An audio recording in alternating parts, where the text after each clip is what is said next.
Ladies and gentlemen, welcome from the men's room of the National Fornicating League Network.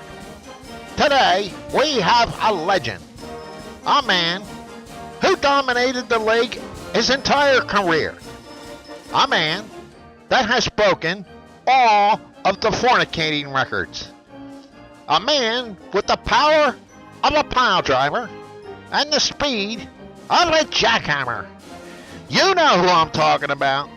Rookie of the Year, 6-time All-Pro, 3-time MVP, the one, the only, Buck DeBoner.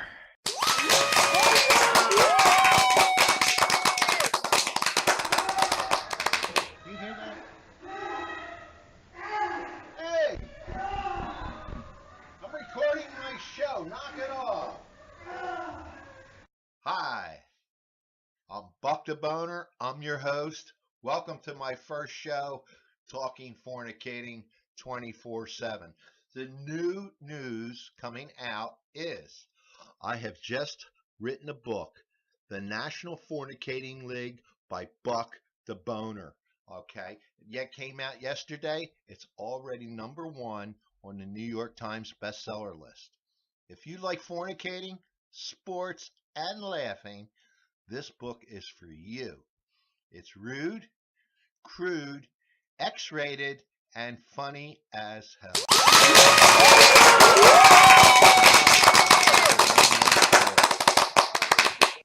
To commemorate my first show, I'm wearing the helmet I wore when I won the 2014 Fornicating Super Bowl. That was the day I drilled Courtney Cox into the turf so hard and so fast that her bush caught on fire. They came out, I'm sure you remember it, they had to come out with fire extinguishers and put that thing out. John Madden says it was the greatest pounding he's ever seen. Okay, and I'm wearing it today. Ravage My Vagina will be here, and she's going to demonstrate how she can crack walnuts with her clit. Where do you see it? It's bigger than Hulk Hogan's bicep. All right, and she's put many a man on the injured reserve list with that thing. Just go ask Hot Rod Gazinia. He stuck his hot rod in there, and she broke it in 3 places, and now it just kind of flops around. All right, and it's a shame because Hot Rod had a promising career. Rune Arledge will be here, and he's going to discuss the National Fornicating League's cutting-edge technology when it introduced the sphincter cam to make the action up close and personal, putting you, the fan, right in the player's rectum. You can sit right on your couch watching your television, watching butt-busting Bob Boogering coming through. Amazing, just amazing technology. Speaking of sphincters, Buck Naked's going to be here. Okay, some people think that Chuck McNarick was the last guy to go both ways. Well, let me tell you, all right, Buck Naked really went both ways. He could give it or he could take it.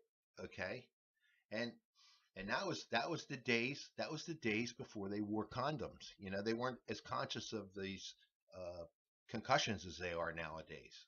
All right, and we're gonna go back a few years to that Green Bay game where when Buck was getting his butt reamed that day, they just about had to carry him to the locker room in halftime.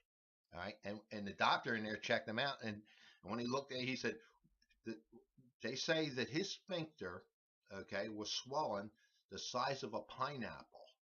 All right, and the coach said he got the trainers and he said take 2 aspirins to that thing, and Buck, you're getting out there and playing the second half, and Buck went out there and played in pain.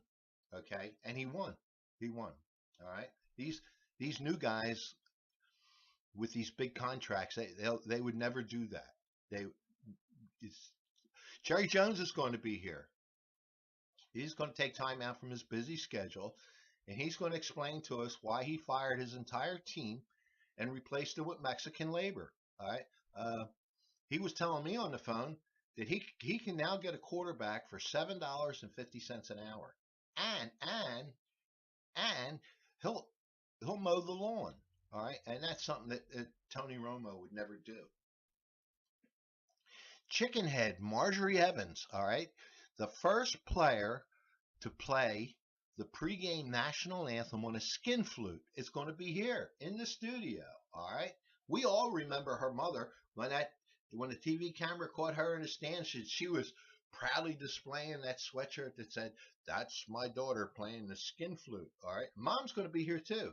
Okay, she taught Chickenhead how to play that instrument. So you for that one you probably want to get your kids and your whole family together, your wife, everybody, and just crowd around the television set. It's a heartwarming story. Okay, Cool Earl's going to be here. Okay, and if you remember right, um, Cool Earl won the Katrina Free for All in the Louisiana Superdome. Okay, and he took the trophy home with 6 murders, 10 rapes, and 22 assaults. We all remember him holding the trophy up, going, "Hi, Mom!" I'm going to Disney World. And Cool Earl's going to be here, and he's going to tell us all about Disney World, how the trip went. Marvin Barnes, he's going to come on and explain how he solved the problem of erectile dysfunction for crack addicts. Uh, he was giving me a little demo. He takes a Viagra, throws it in there with a chunk of crack, and fires it up and gets high and hard at the same time. He calls it the Sandy Koufax concoction, you know, the high and hard one, which is good because I think the last statistics I saw, it was like crack addicts, like 99% of them suffer from erectile dysfunction. So Marvin's had a big breakthrough in his research there. Okay, and you'll meet the schizophrenic who has 2 Johnsons. Don't want to miss that. All right, and we're going to have tips every week. We're going to have tips for your fantasy fornicating league. All right, this week, don't tell nobody. I picked up the rectum wrecker off the wire, off the waiver wire. Okay, I think he's ready to break out. Okay, now listen to me. You got to buy this book. You got to get this thing. All right, and you're probably sitting there saying, "Well, why do I need that book?" Okay, well, say you're in the office Monday morning and your boss comes in. He's all ticked off about the loss on Sunday, and he says, "Did you see that game yesterday where the anal assassin where the anal assassin got his opponent's arm stuck up his ass all the way up to here? Did you see that?" Now, if you're sitting there and you're like, "Oh, what's he talking about?"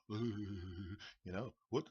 I don't know what he's talking about. Okay, you can forget it. You're not going anywhere. But if you jump in and say, "Yeah, yeah, I did see that," okay, and man, boy, you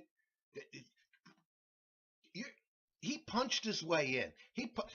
When you're fisting, you're supposed to make duck bills like this, okay? All right, they have you can't punch your way in.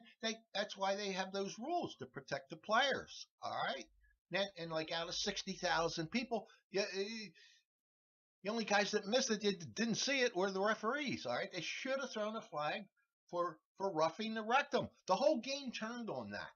Okay, and then he'll sit there and say, "Hey, this he's read the National Fornicating League by Buck DeBoner, and your career will be on the fast track." That's why you want to have this book, all right? And you want you know what else? You want to have it on your coffee table. It's a must for the coffee table. It's a conversation piece, all right? The neighbors will stop by and spot it and start talking about it, or like your wife's friends come over. The mother-in-law shows up. Now, you don't want to talk to them. You got nothing in common with them. Okay, you just want to pop a beer and watch the game of the week on the National Fornicating League channel. All right, you just want to watch fornicating and drink beer. You don't want to talk to your mother-in-law. But the mother-in-law says, "Hey, you know what part I liked? I like where Marlon Perkins of Mutual of Omaha's Wild Kingdom ventured into Detroit and filmed the mating habits of the projects." And then you'll say, you'll just, the conversation will flow. You'll start talking about the ghetto dwellers and things like that. And she'll leave saying, "Man, I'm so glad my daughter married that guy," and then you'll be in the good graces. All right. So what you want to do is you want to go down to the National Fornicating League.com, where you can order this book from Amazon or Kindle. And that's where you want to go. Okay. Now, until next week, I'll see all you fornicators here, same time, same place. And we're going to go to the Smithsonian Institute to see the Magic Johnson exhibit. All right. Can we get a picture of the Magic Johnson exhibit here, please?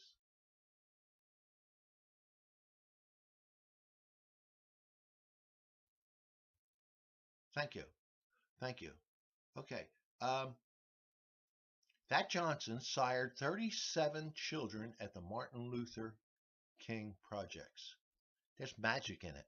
All right. And we're gonna give you the history of it, how it got there, why it's there. All right. And we'll show you the gift shop where they have stuffed Johnsons. You can get one for the kids, something like that. All right. Okay, so you don't want to miss that. Okay. Um, until next week, this is Buck DeBoner saying happy fornicating.